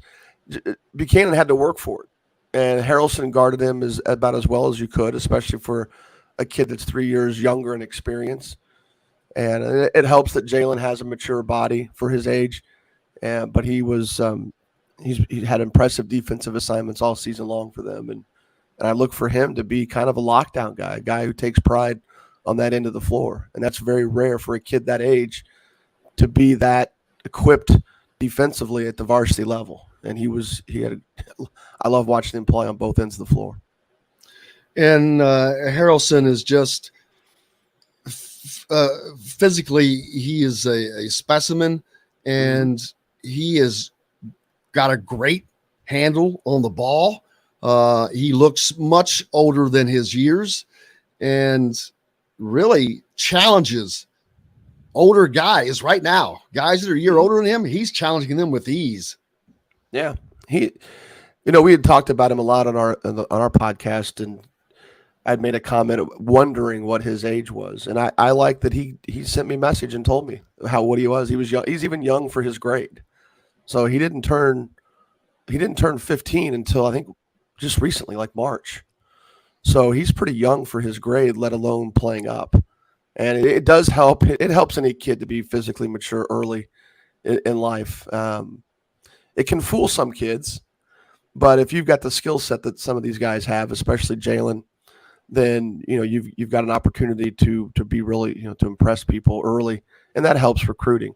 But like I said, you got to have the skill set and the work ethic to keep it going, or sometimes it can kind of provide a false sense of security for some guys who don't work in their game. But this kid's a workaholic, and at least that's the part I hear. I don't see him at work individually, but I've heard that he does. And the same with Sisley. I know Sisley puts in work, and his recruiting will be interesting because I think he definitely has that high major look right now. And I think the question is going to be is what position does he grow like his brother? Does he get to be that tall? Then if he is, then he's definitely going to be, a high major, multiple position player. And right now the question for him will be is at the highest levels, will he be able to guard a wing? At least that's, those aren't too huge of concerns at this point, but he's going to have the offensive skill set and the willingness to defend, I think, to make it regardless. So both kids are going to be fabulous players in the class of 2025. Yeah, unfortunately, that's we've got to wait a long time to see that happening. So looking forward to it though over the next 3 years watching those guys play. But there's that's such a deal. I'm like, the hell with that. I want to see them play in college now, man. Yeah. But, oh, well, that's just how that goes. Plenty of other guys out there, though, that were being looked at over the weekend in different places. You were down there. I was up at Finch Creek, like I said, and a lot going on at the Pacers Event Center. Seemed to be where most of the action was. But the here and the now is the Big Ten currently has 4 teams in the top 10 of the composite rankings for next year. Class rankings. For incoming class rankings. Indiana, of course. I see what you're saying. Recruiting. Okay. Yeah, recruiting class rankings. Indiana is number 5 in this group. Ohio State, number 6, although that may have just gone up. Well, I guess it doesn't count with the transfer. So they're number 6. Michigan's 8 and Illinois is 9. That's the Big Ten. The Big Ten is 4 of the top 10 composite rankings of incoming classes. And Indiana has the best of the Big Ten there. We've talked about this. The The thing that they need most, though, is scoring. And CJ Gunn, I don't know if it's going to translate to college, but he is, out of this group, he's probably the most prolific shooter of the group. We'll see but he is now, I guess, the lowest rated of the group as well, ironically. So, but Indiana has got to solve their scoring problems. Sean McNeil, he's going to Ohio State. Saw that earlier yesterday, and I'm thinking Dexter Dennis is probably going to end up at Indiana. I don't know if that happens, though, and Trace Jackson Davis does come back. Something's going to have to happen with a scholarship. If he doesn't come back, then you've got Malik Raynaud and Race Thompson. Right. But that really not a lot of depth there. No, but you gotta also project a little bit of Jordan Geronimo can play the 4. I know he wants to be. I know he wants to transition more to a wing. I think that's. I would assume that's part of the plan. I would assume that's part of the selling point to keep him there. And I also think you got to at least give Logan Duncombe some more opportunity to see what he can provide. And I was surprised that he didn't get to play a little bit more last year. I don't know if Michael Durr coming in hindered that, or if they didn't think Logan was ready. The new coaching staff didn't think he was ready, so they felt like they had to go get Durr. But Duncombe had played well. Look, when he played Caleb First, and this is just looking at it from an Indiana perspective, Duncombe manhandled him, Caleb First, who of course started many games for Purdue this year. So, I was surprised that Duncombe wasn't able to come in and play at least some minutes. Very impressed with his offensive skill when he was in high school. Defensively, certainly good at the high school level. Not sure how that would have translated, playing older guys in college. So that's definitely one consideration. I could see First being probably being a more versatile defender right away than what Duncombe was. And again, you're talking about minutes that's just behind Trace. So you weren't going to get a whole lot of opportunities to play regardless. But that's the one question is, can Duncombe provide minutes? Because I think his offensive skill is there, especially his ability to pass and his ability to. I think he's a good shooter for his size. So I think you and I agree. I think Trace will be back. I'm not sure he showed on film the kind of improvement that he needed that translates to the NBA. Now he might look great in workouts and all he has to do is turn one head in his direction to make himself feel good about where he's going to get drafted. But I would anticipate that he would have a chance to improve his lot if he came back for one more year at Indiana. Well, I agree, and I don't like the words. Not because he can't develop elsewhere. I just think that the situation for him would probably be better. But that's not for me to say. I mean, I am not.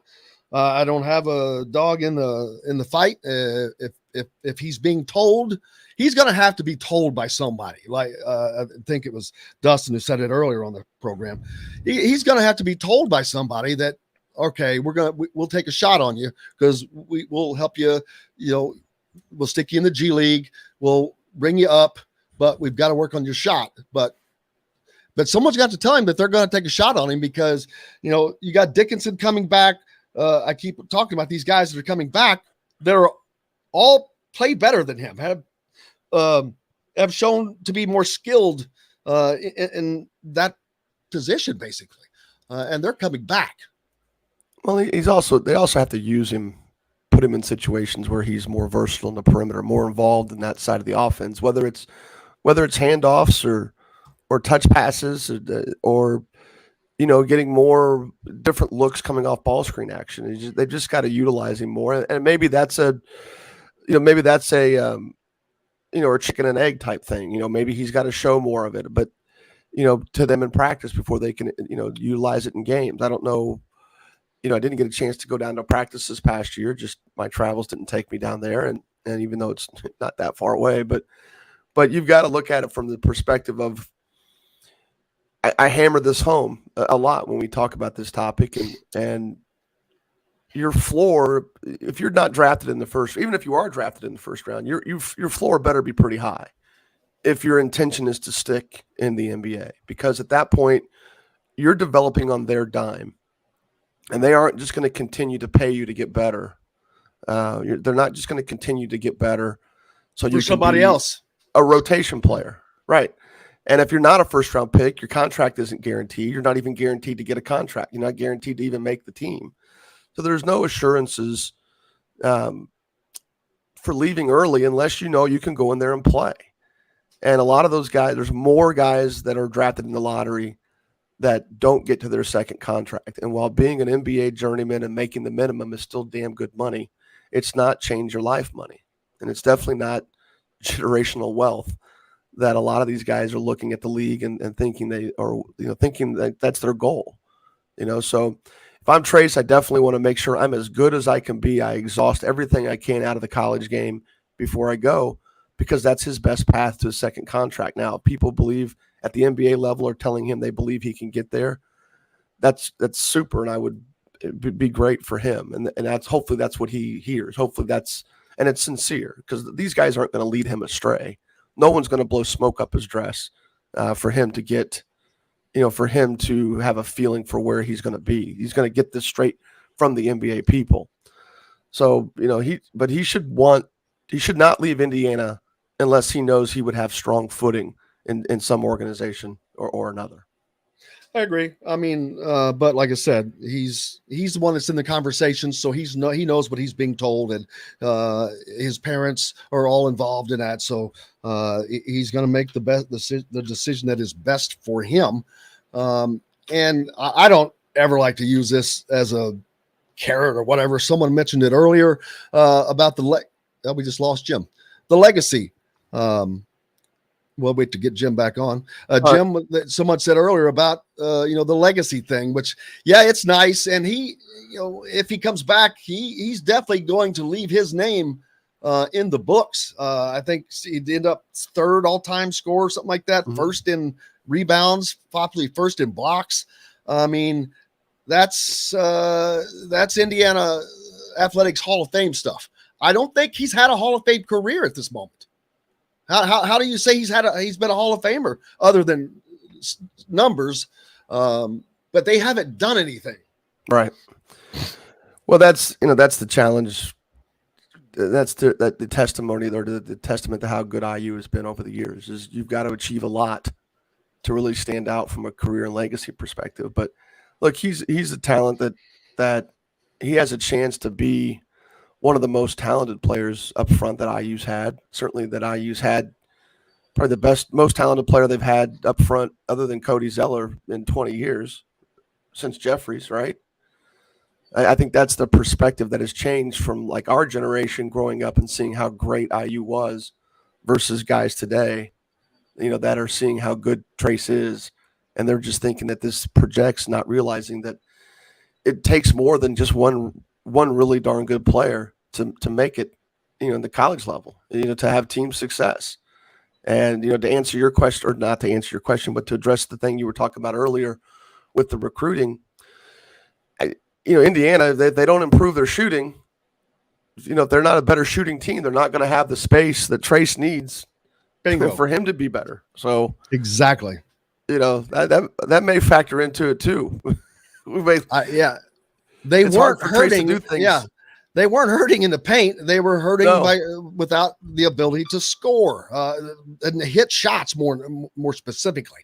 Outside jump shots. And that brings up this point by Craig, Tamar Bates. Indiana could surely use a great summer from Tamar Bates heading into the season. Yeah. Well, he's the one guy that I thought coming in was supposed to be a good shooter. And I think he'll get more time to do that. Like you said, CJ Gunn is an excellent shooter.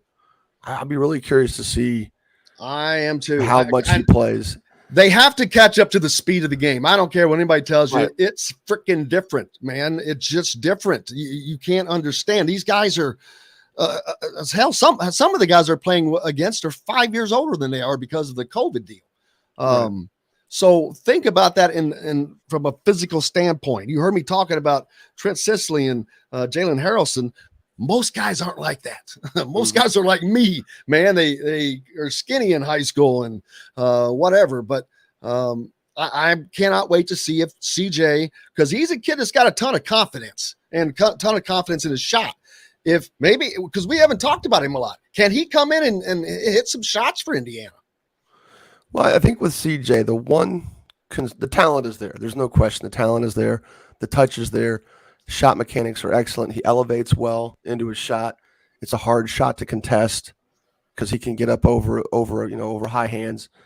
The thing that worries me about CJ, and he's a good defender, so I'm not going in that direction. The thing that worries me about CJ is there are times when he's not locked in mentally. There are times when you can tell that he has flipped a switch and all of a sudden he's unstoppable on a high school court. So the question becomes is why wasn't he that way the whole time? It reminds me of Baltimore when the Ravens, with their great defense, their defensive coordinator back when they won the Super Bowl the first time, they used to chart bursts during their film work. And he would count the number of times he saw on the field players speeding up to make a play.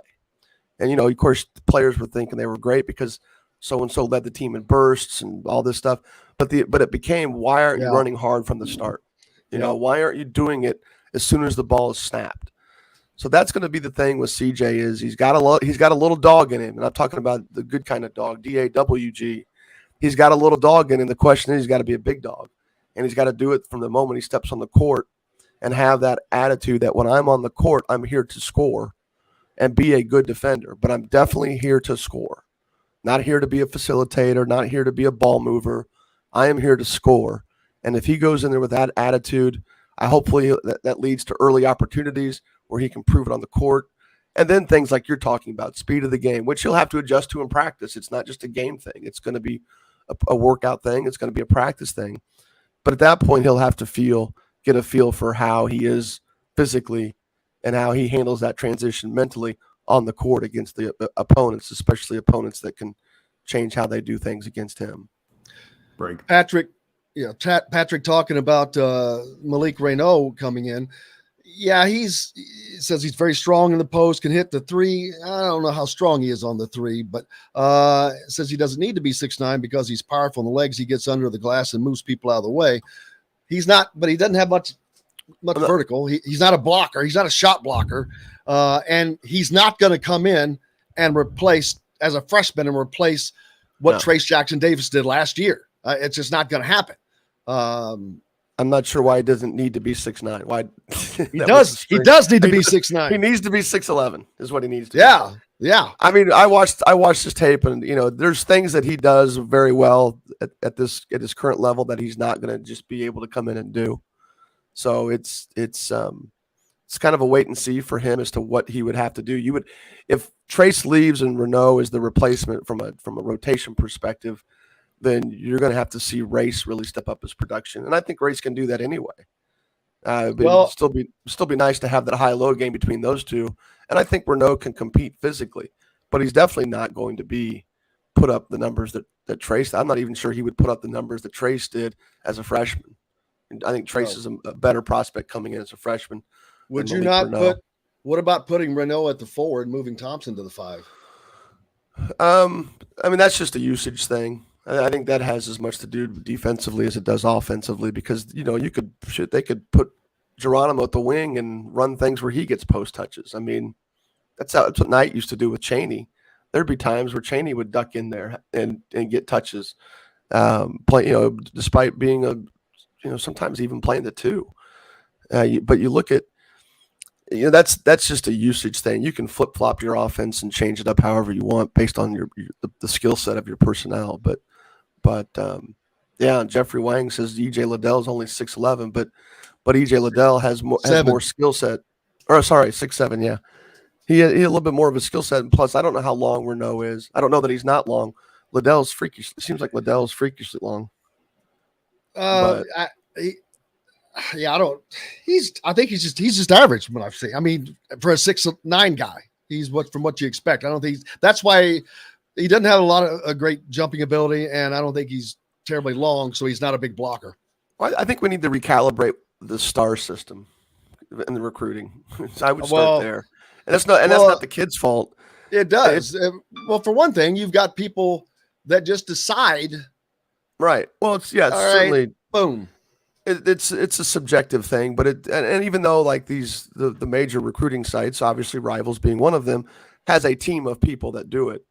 I do think we need to reserve the 5-star rating for guys that are clearly going to leave college early and maybe shouldn't even be going to college. That those should be the 5 stars.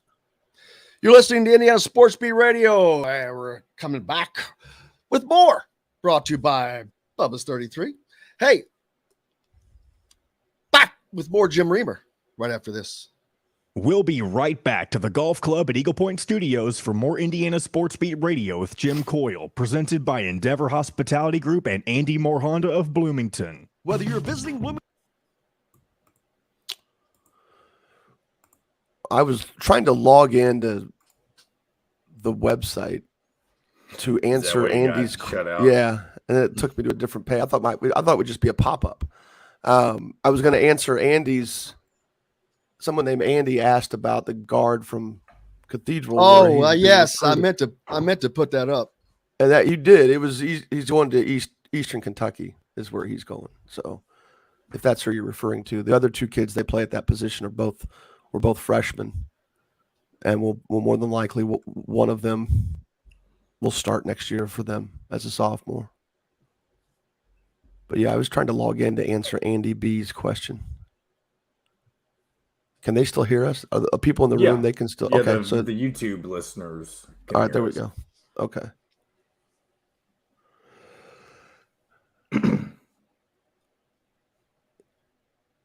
Jim, I'm going to start training Joe Lincoln today. Awesome. Yeah, Patrick James's point about Renault, he doesn't need to be 6'9" because he's powerful legs. He gets under the glass and moves people out of the way. I'm not sure how successful he's going to be at doing that as a freshman. Yeah, maybe not even a sophomore. I can't imagine this kid coming in and being able to move someone like Zach Edey out of the way, and that's fine for rebounding. But someone like Jordan Geronimo can still defend him from behind. Yeah, because he does not have leaping ability, and Geronimo does. More than the 3-inch difference in height. Way more. And Logan Duncombe does not need to bring back the mullet. That's just bad hair. I think it's good for the brand, his brand.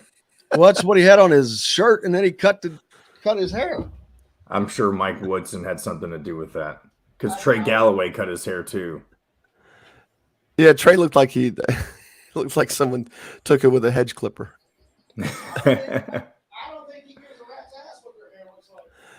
Who, Woodson or the kids? Or both?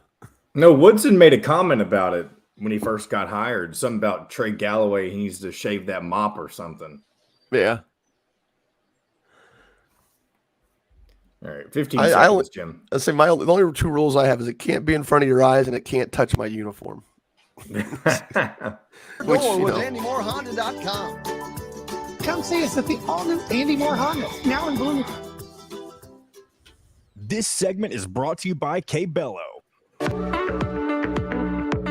Now back to the Golf Club at Eagle Point Studios for more Indiana Sports Beat Radio with Jim Coyle, presented by Endeavor Hospitality Group and Andy Moore Honda of Bloomington. Welcome back. It is Monday, and it's a rainy one. Well, I think it stopped finally. Man, what a beautiful weekend we had. Supposedly going to be good again next weekend. All right, so we got to have a crappy week. What are you going to do? More basketball next week. The Running Slam up in Fort Wayne. Anything else going on next weekend? That's where I'll be. So where you'll be. So I don't know. The next weekend I'll have off. I don't know. I won't know what to do. Well, I'll be doing some condo cleaning. Say next weekend you have off? No, next weekend I'll be Running Slam. It's the weekend after that where I've got off. Andy, you answered in the break, but for the fine folks listening on radio, whether on the ref, how you doing down here in Evansville, or the bro WBRO, they asked who's recruiting Cathedral's guard. What's his name? Point guard? Tayshawn Comer. He's going to Eastern Kentucky. Yeah. Along with Leland Walker. That's a hell of a haul for Eastern Kentucky. How does a school like that? Eastern Kentucky is a small D1 school. Mm-hmm. How in the hell are they landing both of those guys when? My understanding was Comer wanted to commit to Butler, and at that point they weren't taking it, or they weren't recruiting him as aggressively as they decided to offer him. Not sure which part of that is the most accurate, but this, when he committed to Eastern Kentucky, it was surprising just because, he had the Butler offer, and I do think he had definitely some solid mid-major opportunities. Now, how much of that is NIL? How much of that is on the table? Hard to say. But then they land probably his best friend, certainly his best friend who didn't go to Cathedral, Leland Walker, or at least from a basketball perspective. And that's a hell of a haul. Both those guys they both play the same position. That's the only thing that'll be the interesting point is are both of them, either one of them, good enough shooters to be off the ball? And maybe they're good enough athletically that it won't necessarily matter. But Leland Walker's, Tayshawn Comer is a really good athlete. Leland Walker's another level. I thought he would have definitely been a high major guy. Well, really maybe surprised. He didn't get the offer he wanted, but now he can go show his stock and then hit the portal. Yeah. There's some of that, or just wanted to play with his best friend that's close to home. I don't know. There's so many factors now. And who knows? We've been talking about when are we going to see some big time player go to a mid major because somebody in that program or around that program has deep pockets. Well, what about the kid that transferred from Kentucky to Western Kentucky? Which one was that? Oh, sometimes that could be John. It was Dante Allen. There you go. Yeah, Dante Allen. That's a former big time recruit. True. That ends up down in Western. Well, that's what I mean. Is the big time recruit go ahead and going directly to the mid major? Oh, as soon as someone writes that check. Yeah. Well, there's no question. If you've got, it's going to happen. I've said this a lot. There are programs that if you've got the right backing, there could be a program that has never been successful, and all of a sudden, bam! They've got to back it up too, though. All I've got to say is Iowa State, 2-22, Sweet 16. Right. Boom. Let's see. But then you see Patrick Baldwin goes to Milwaukee with his dad, and that did not go well. Yeah. Bourbon Barrel Talk asking, do you think Leal's the kid that steps into a walk-on position if there are more roster changes? This is a conversation that we've had. If Trace Jackson Davis comes back, and they obviously want Dennis Dexter, something has to go because that would put them one over.